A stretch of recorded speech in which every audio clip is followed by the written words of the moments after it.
Well, hello. As promised, I said I would do a recording of me applying my own hair tint.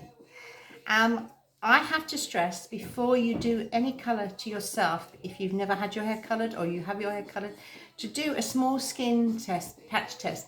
Either mix a little bit of colour up and pop it behind your ear, or put it here between your elbow, cover it over with a little plaster, or here again, cover it over, let it dry, cover it over, leave it 24 hours.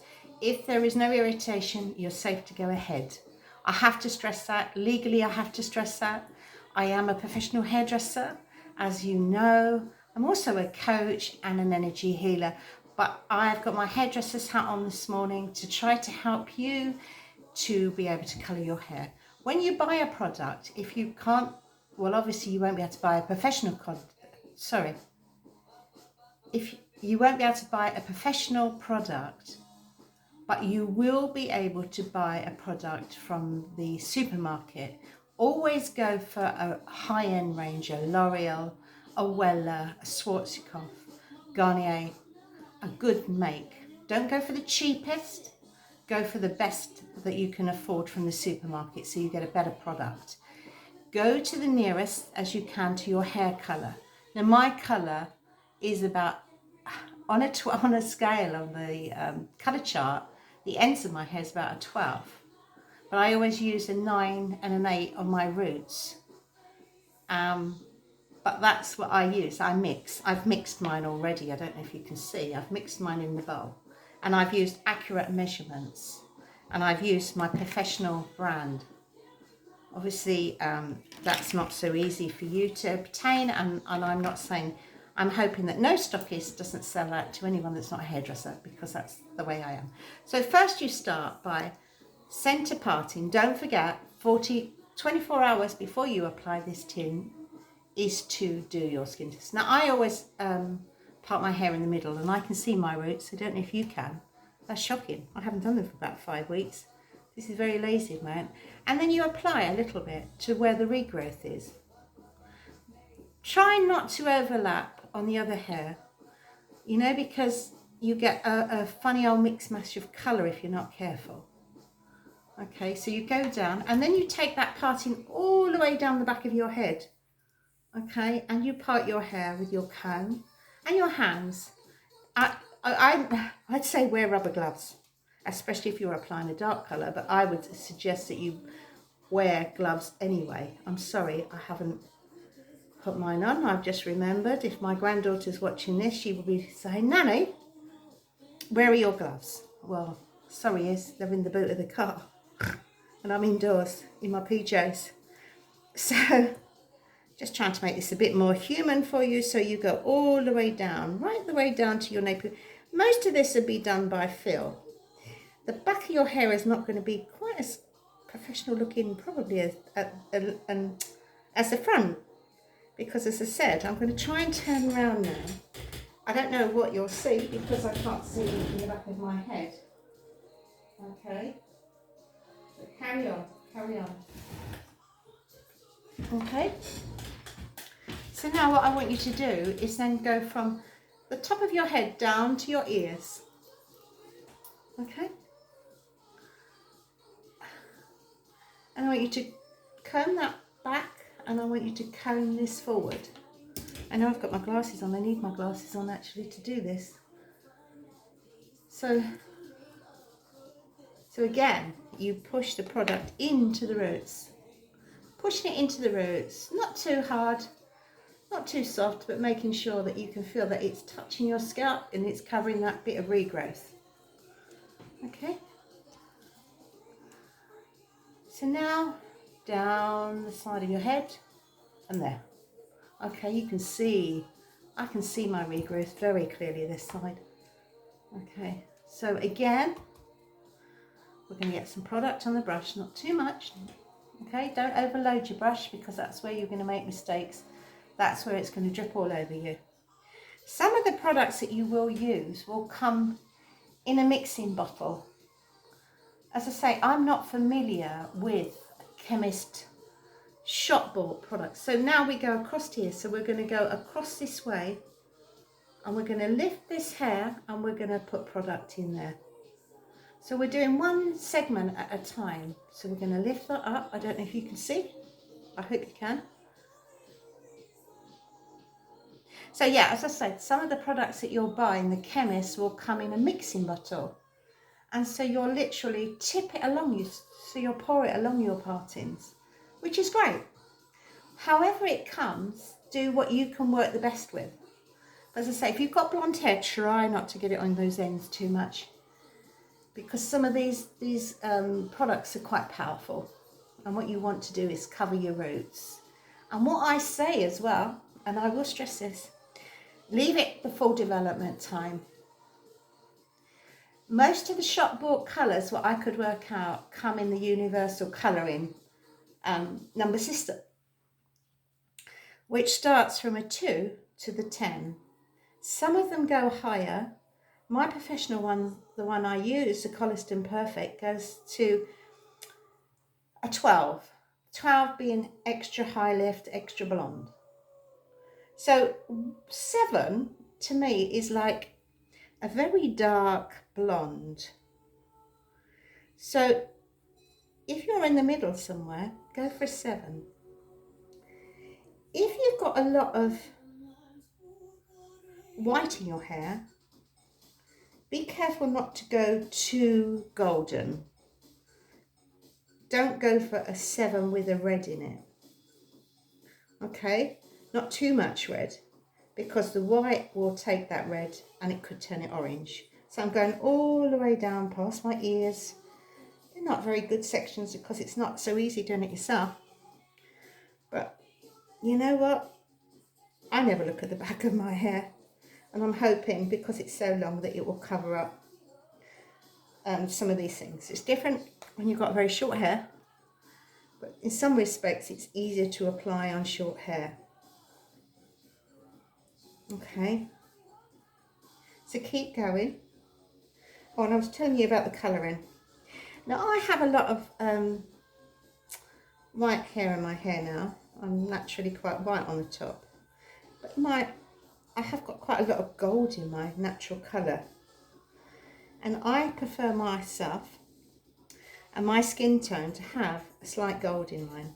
So I've mixed a slight tiny little bit of gold into mine. So I've gone all the way down to the back of my neck. I don't know if you can see. Can you see? And I've put it all around the hairline. God, I look fantastic, don't I?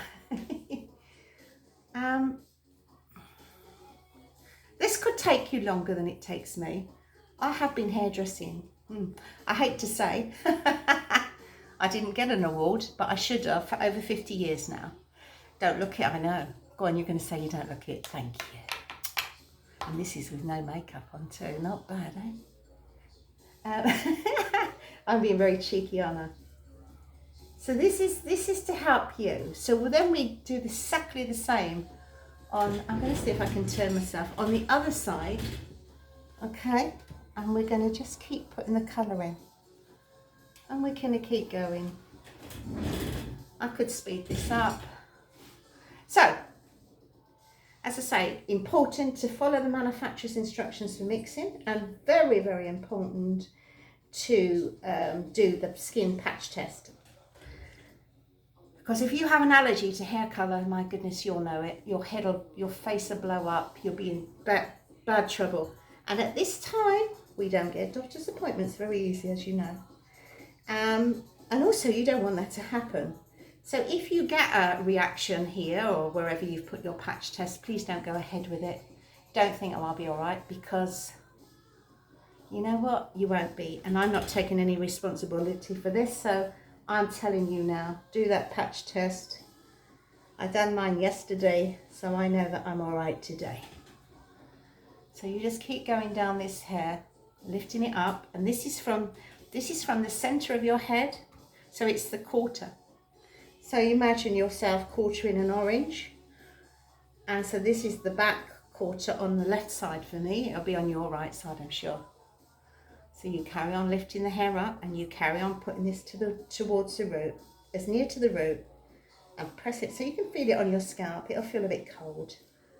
It shouldn't burn. It might tingle. Sometimes it tingles for a couple of minutes or seconds. Not very often. It depends if you're hot. If I'm very hot, my body temperature's hot, I've been exercising or something and I apply it, then it might. And sometimes here where I'm doing right down in the nape of my neck, I feel it's tingling a little. But that's not anything to worry about. So I hope you like the background. I'm listening to Lady Gaga. And now this is my favourite song from A Star Is Born that she sings about to Bradley Cooper. And it's so sad. But I love that film. I don't know if any of you saw that. I'm just giving my arms a little rest for a minute. Ooh. Make sure you cover yourself as well. I've got my dressing gown on. No, not very professional, but hey, because I'm going to go in the shower after to shower this off. So wrap a towel, an old towel around you, clip it. Some of you might find it useful to clip some of your hair out the way while you're doing this. I don't, but some of you might. So now I'm going to come to this front segment. Okay, this other quarter. I probably will take my glasses off. So I'm hoping I can see, of course. So this is going to come down this side and we're going to go like this. So this is where I've got my most white hair. And so this is where I've got a natural dark bit still here though. It hasn't caught up with the rest, which I don't know. It's okay. I wished I had more natural dark. But there you are. But I like being a blonde. I've been a blonde since I was 15. So I don't know what my natural colour is. So if you were coming to the salon with me, I would get a colour chart out. I would ask lots of questions. I would look at your skin tone. I would ask you how you wanted to see yourself. Some people want to go blonde and they just can't because it looks horrendous. Because the skin tones just don't match. If you've got lovely olive Mediterranean colouring, you can't, to me, I may call me old fashioned, it doesn't work. But actually, go with what you feel is right. Sometimes it's good to have a change. I noticed that a friend that I'm following on Facebook, she's bleached her hair. She's gone from quite dark. I met her and she was quite dark. I met her a few years ago. And I see she's just bleached her hair completely blonde. Does look sensational, I have to say. And I was thinking to myself, should I do that on this lockdown? I have done it before. But it's the upkeep when you go white blonde. It's a massive upkeep. So, yeah. I hope you can see what I'm doing. I'm just trying to chat with you at the same time. So this is me. If you were having your hair done with me, I would be sort of chatting. I'd be saying to you, so how are you coping in this time, this difficult time? It is difficult for many.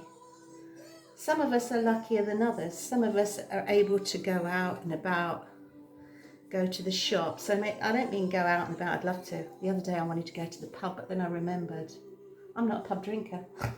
But then I remembered that the pubs were locked down, so I couldn't. So,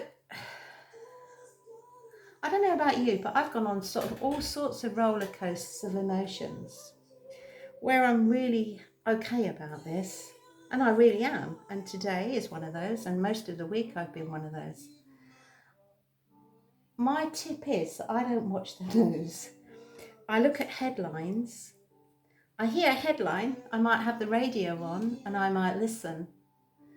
But I don't get caught up in the negativity. I don't have conversations with people. How awful is this? If this is an opportunity, I think. For me, it's a massive opportunity. It's a massive opportunity for me to carry on with my healing business, do lots of healing online on Zoom. It's so easy to give a healing online.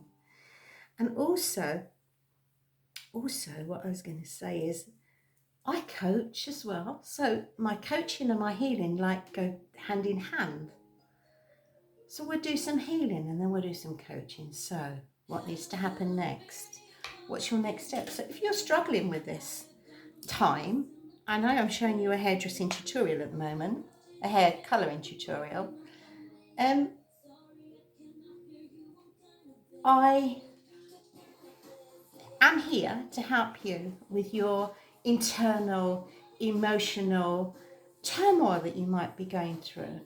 Do you have someone to talk to? There's many people like myself that live on their own. But I'm in a fortunate position that I have a good support system, as in friends and family, and lots of fellow healers that I can talk to on a regular basis that keeps me buoyant, keeps me going. Do you read any, have you got any good books to read, any motivational books?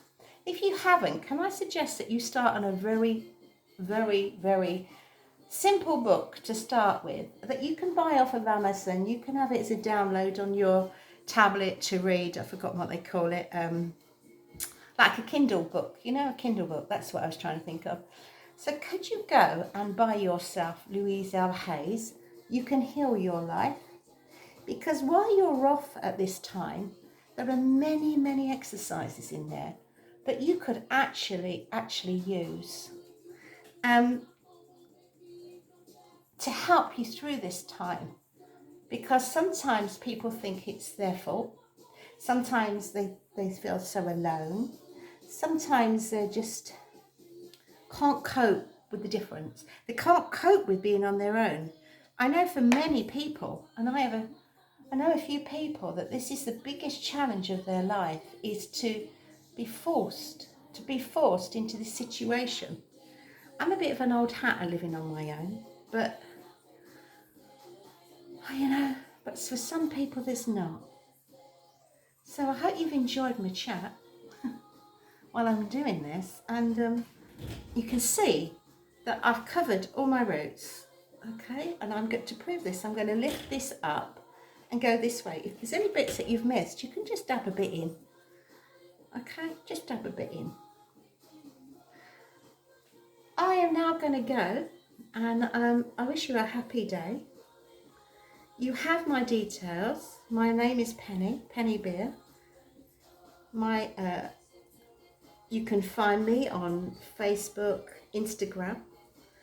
My Facebook, if you look for Live Your Dream Life Coaching, I'm there. I'm there, Penny Beer Coach. And I'm on Instagram, and I think it's Coach lower thing, Penny. I think it's something like that. You'll find me. Anyway, that's me. I'm going to leave this now for the recommended time. So look on your leaflet. Do it to the time that's recommended. Don't go over. Just do as it says. Have yourself a nice day, and I'll try and get back to you with an update. Thank you. Bye.